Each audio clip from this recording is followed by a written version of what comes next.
What's going on, guys? Welcome to another edition of the Narik Chase channel. I'm your boy Narik Chase, and in this video, we're doing with another episode of the Streamline Podcast. This video, or the topic of this video, will be covering the three animated Resident Evil films. Now, I know that there is a fourth one, the Biohazard Executioner one, but since it doesn't seem like it's actually canon,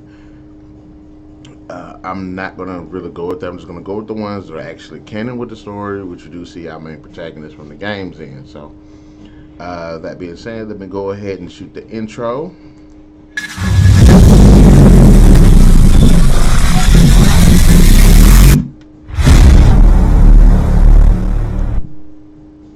Of course, that happened. That was the wrong one. I'm just such a knucklehead. I need to get that right. I'm always doing something wrong on here. It's supposed to be the actual Narik Chase one, but I'm glad, I can do the Man of B one with Narik reviews too. So, anyways, let's go ahead and talk about the Resident Evil film trilogy of the animated films. Now, each one primarily follows Leon, although there are other characters from the series in each one, so I really appreciate that one. They consist of Resident Evil Degeneration, Damnation, as well as Vendetta. Let's go ahead and just go down the list. Resident Evil Degeneration is, I can't remember what year it came out in, but in fact, let me look it up while we're here. Alright, Resident Evil Degeneration came out in 2008, and it does start off with this outbreak of the T virus in this airport. And at this point, we're following Claire Redfield's story, and this people getting infected, zombies everywhere. The survivors are trying to just stay alive at this point. Leon ends up getting called in with these SWAT team members, special forces, whatever you want to call them, special ops, yeah. They go in to try to rescue these survivors in this airport. But then, as the movie goes on, of course, in Resident Evil, just lore, there's a bigger story going on. There's a bigger plot that's going on. And during the second half of this film, you end up finding out what that is, which does involve, of course, a badass BOW, great action sequence, some pharmaceutical company trying to just profit off of, or not even really pharmaceutical, some jackass is trying to profit off the exploits of the T virus after all these people done freaking died. And I really enjoyed this film. I thought it was great. It had a good pacing to it. I like the fact that it does blend both horror as well as action, and I think it's done really well. I would have liked to have been a little bit more extensive sequences with the people trying to survive in the airport during the zombie outbreak, which would have been, again, emphasized the horror of what Resident Evil is. But having said that, it's still just a great film. And Claire is pretty badass. I love the fact that she has something to do in this film, both during the first half of the movie as well as the second one. She's pretty badass, and I like that they actually do focus on these two, the respect and friendship that these two have for each other. And I really like that level that Leon and Claire have. And I like that they're on that level. Now, some people might want to see that there's a romance between them, and I kind of like that there isn't, because not necessarily every story ends with a romance. But I do like that they do have this certain connection that's in the movie. And I love their screen time together. Now, there is a new character, and I can't remember what this freaking woman's name is. Her name is Angela. Yeah, Angela Miller, and she is this special ops or SWAT, whatever the hell she is. That ends up teaming up with Leon during the entire story of this movie. She's actually a pretty likable character, and I also like that she is a pretty important aspect of the story as well, because she does end up having this certain relationship with one of the antagonists of the film. Now, there are two antagonists in the movie. There is this rich guy who's just this complete, he's really cool. Yeah, he's like a really cool character. And that's what kind of throws you off when you find out it's him. That's, I think, is Frederick. Let me see, what's his name?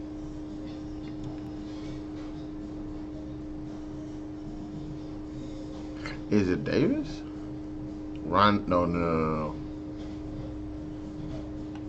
Oh, okay. I'm sorry.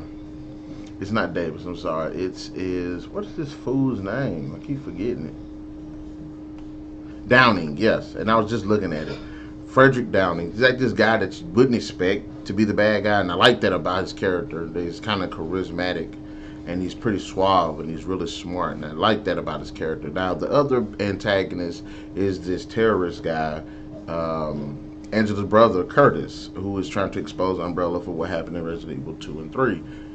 As far as them destroying raccoon cities, and he is kind of like he's kind of like a sympathetic character in a way because his family dies as a result of that, so he wants revenge. So you can kind of understand him. I think Frederick Downing is one of those characters that, even though he's kind of like a Resident Evil trope, he's actually an interesting character. So that kind of makes up for that. He's like, okay, he's like doing all this basically for money. That's it. And I understand that, but I like the fact that he isn't just a full-on evil guy. Just has a great personality. So I really did like Degeneration. Now, Damnation, I forgot, when does Degeneration take place during the events of the actual game?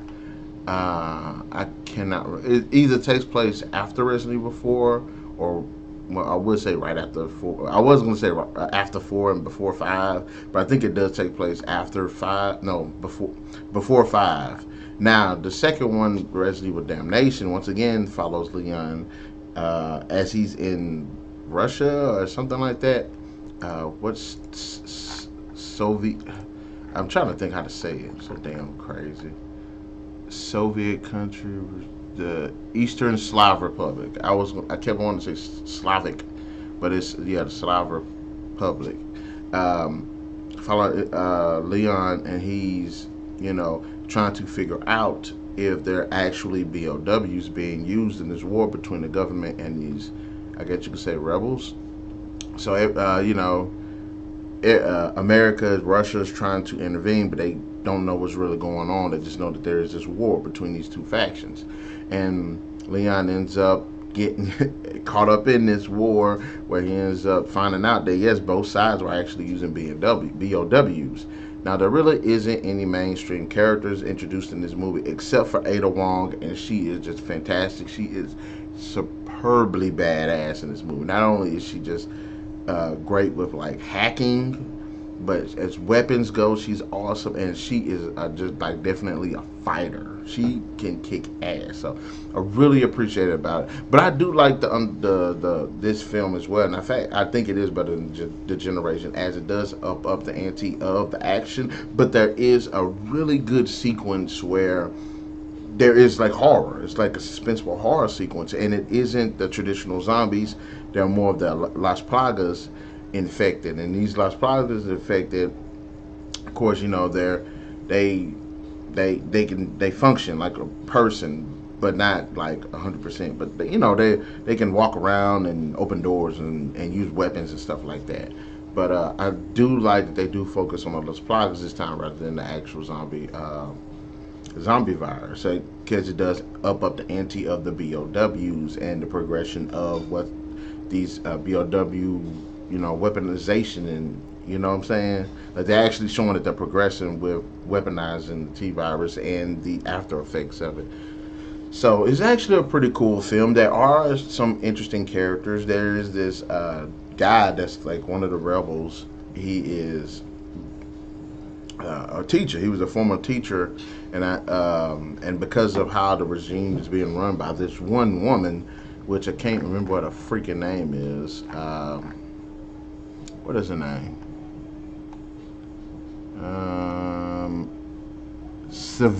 Svetlana. Yeah, Svetlana. She is the one that's just basically she's like the main antagonist. Basically, she's running the government. She's trying to crush these rebels, pretty much by any means necessary. She's actually got a lot of great personality. She's actually pretty badass, and I love that about her character. She's got a good personality and she's badass. I've always ranked my villains with these two aspects. If you can kick ass, you're a great villain. If you got a lot of personality, you're a great villain. But if you have both, you're just awesome. She's definitely the actual most memorable villain from any of these movies. Especially, she had this really like intense fight sequence with Ada, and she's just freaking awesome. She even fights Leon and kicks his ass too. So, um, but I like this because it does focus on the BOWs. You get to see, if you like Mr. X from Resident Evil 2, you're gonna get some Mr. X action in this film because they got these towering behemoths in this film that Leon has to deal with, and like the whole action sequence on that part is absolutely just fantastic. It's great. It's intense. It's fast paced, and it just does so much to make this movie very intense. So, but the story actually isn't all that bad either. Leon is actually, you actually get to see Hunnigan again. I like seeing her. She was one of my favorite characters from Resident Evil 4, and pretty much one of my favorite characters from the entire series. I would have liked to see more of her in these games. I swear, like maybe she's on a mission or something, or she gets caught up in a mission or something like that. Like that'd be awesome, but would definitely like to see more from her character. And also there's another character that I don't really like to see in these animated movies, and there's this kind of like goofy hip hop type character. Can't remember what this guy's name, but he has his mohawk. He is a likable character. He's actually got some of the more comedic moments, and he's probably the one character that you're like, yeah, he is that character. You know, I can't remember this freaking guy's name, but he messed up. JD. JD is the one. He was a really cool guy. And yeah, JD, that's his name. I really like JD. I thought he was a great character. No, I thought he was a great character, but I don't like that type of character. Because when you watch his, it's a character like him in what's that movie? Captain Harlock. It's a character like that in that movie too, and I don't really like that type of character. I think there's another character like that in that freaking Gant Zero movie. Like I don't like those types of characters. But he actually, I did like him. I did like him. He didn't feel like he was over the top. But and going towards the third movie, Vendetta. Vendetta's a bit of a mixed bag for me on some parts because it's a great movie and it has tons of action, and the story really isn't that bad. It's actually a pretty good story, but there are certain elements to it that I don't like. Now in this go around, Chris Redfield is in the story. He shares the spotlight with Leon as well as Rebecca Chambers. Now at this point, Chris is the BSA in the BSAA. They're trying to track down this one dude. Can't remember this freaking asshole's name. I don't remember this guy's name. Arias. Who the hell is Arya? But Arias. That's his name. Arias. I want to get his full name, but hopefully that's not it. I guess it might be Glenn Arias, who's this like, I think it was like a weapons dealer. They're trying to track down this dude named Glenn Arias, and this guy has found a new type of virus, or developed a new type of virus, or got somebody else to do it. And now the first part of this movie feels like a great transition, a great throwback to the original game, because it starts out with these guys, this SWAT team going into the special ops team going into this haunted house, and then they end up encountering zombies and booby traps and stuff like that. It's a great sequence. It is suspenseful filled, and then you find out there's these new types of zombies that this guy Glenn Arias has created, who actually can take commands. So that was a pretty cool. So the bulk of the story is Chris's team got wiped out again. So now Chris has a vendetta against that guy, but then that guy kind of has a vendetta against people or the government or whatever, because I want to say the government like tried to kill him and ended up killing his whole family, but him and like two others. So he has a vendetta, and Chris got a vendetta against this guy. Rebecca pops up in the movie, and she's like this scientist, and her role is interesting because Arias, when it was on his wedding, was at a wedding, his wedding, when his family got killed, and he was getting married to this woman that happens to look just like Rebecca. So basically, the bulk of the movie is this guy's trying to get Rebecca, trying to marry Rebecca, and it's weird because what he was trying to do was the only thing he had of his wife was her arm. So he was going to cut off Rebecca's arm, put his wife's arm on it with this new virus, so that she'll do what he says. And that was an interesting story, but the problem with that is, to me, I think it kind of made her feel more like a damsel. Because in the film, she does do some important stuff, but she does feel like a damsel in distress, which I didn't really like.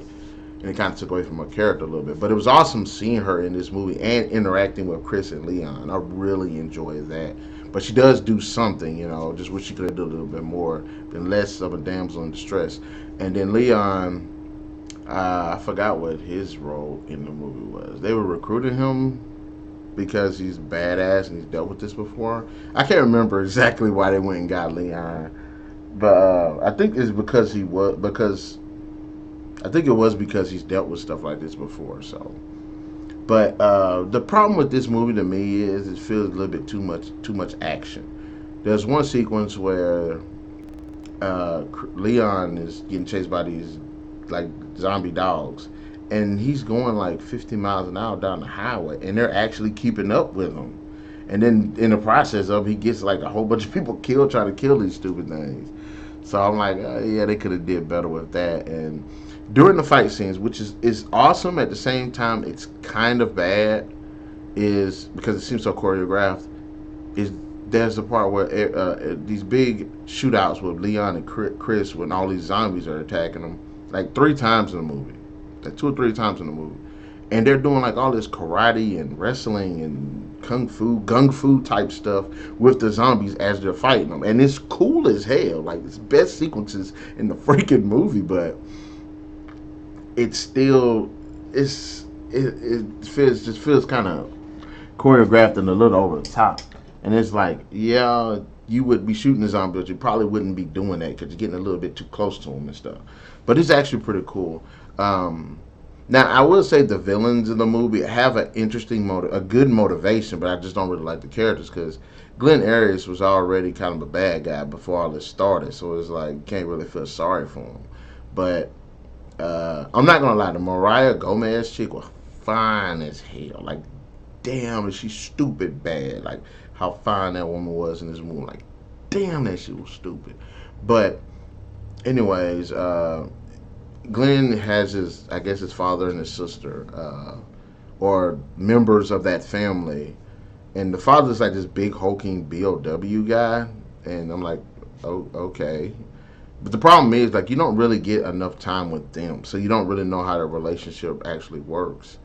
Uh, because I'm like, they're a family, so you kind of want to see the dynamic between them, but you really don't. You see more of the dynamic between the father and Mariah, but you don't really see like Glenn's actual relationship, like all of them crying during a sequence or something. But it's actually a pretty interesting movie, but I do think it is a bit too fast paced with the action. Like, okay, dial it down just a little bit. There are some interesting characters. Chris ends up getting more BSA members, and they're pretty cool, but they're kind of one dimensional. There is just like one woman in the crew that was pretty cool, and I thought she ended up dying because she got impaled, but she didn't, and I'm glad that she didn't. And there was like this black guy, he was pretty cool cat. It was just like, I think it was like a Latino guy too, but he got killed. But as far as this movie is concerned, I think this one has feels like it has a bigger scale to it, and you can definitely feel like that they were going all out for this movie, and I think they did a great job. Problem is, like I said, the villains. I wish they would have done a better job with the villains. Yes, the villains were pretty badass. Mariah really didn't get a moment. She got like knocked out, but Chris ended up fighting the father, that hulking thing, and Chris ended up fighting freaking Glenn, got his butt kicked, and fight him again. It was pretty good. It was really good action. The fight sequences are just like beefed up to like level 10. Great, like straight up awesome. And it was just, and of course, good old Resident Evil fashion as a BO tyrant fight at the end of the movie. And it's actually really good. It's really good. You get to see how badass Chris is. You get to see how badass Leon is. They just did a great job with this movie and the action. And they are And I love this trilogy. I really do. I think it's one of my favorite trilogies. I think it's actually up there with like the Matrix trilogy, the Hobbit trilogy, the Lord of the Rings trilogy, the Iron Man trilogy, Captain America. Like it's a great film series. There are some things I think they should have did better, and mostly during the first film, like extend the horror element a little bit, show us how the survivors are dealing with the zombies, as well as in the third film, kind of dial back on the action a little bit because it kind of gets to a point of being over the top, and give Rebecca some more meaningful moments outside of basically being a damsel in distress, because that's what she kind of becomes. Like it's like 3 parts of this movie. She's like kind of a damsel. She's in this situation. You want her to. You think she would be at Claire's level of evolution from having to deal with this, but she's kind of not. So, yeah, it doesn't really make sense. But, anyways, those. This is just discussion I had on the Resident Evil film animated film series. And I definitely would like to bring this up in the break of debates and talk about it with Madam B or Zach or KP, so that way we can get in depth with it. Really thinking about trying to get that video out there to you guys ASAP.